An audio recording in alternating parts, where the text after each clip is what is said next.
Sveiki! Ņemsim kā piemēru šo automašīnu. Šī automašīna ir 14 gadus veca.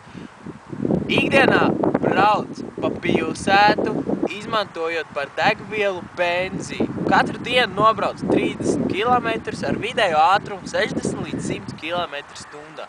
Un tikai no vienas šīs automašīnas gada laikā gaisā tiek izmesti 21 kg slāpekļa oksīds, 286 kg CO2 un 41 kg ogļūdeņraža. Tāpēc padomājiet paši, vai katru dienu pārvietoties ar automašīnu, vai tomēr pārvietoties ar sabiedrisko transportu vai velosipēdu. Domājiet paši. Omnibus, iebrauc manā dārzā klus, izbrauc kāvan tomātus, redīsus un burkānus un aiz. Bet, ja tomēr jums nav iespējas pārvietoties ar sabiedrisko transportu līdzekli vai velosipēdu, braucot ar automašīnu, lūdzu, nedariet šādi!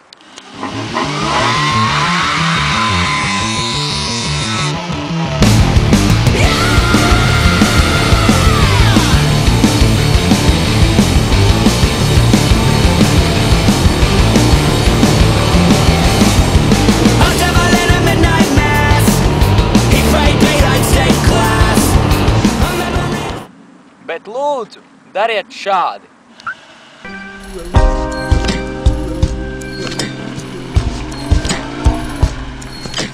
Pasauli mūsu, kur viss ir tik strauji, mašīnas rūc un pagalmos ir kaujas. Lēni, attīsceļu mēros, pagasta centru ar kumeliņu bēru.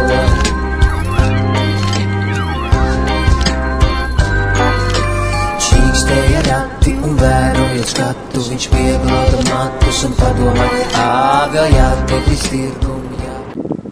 Un tātad, ja jūs ņemsiet manis dotos padomus vērā, pasaule kļūs labāka.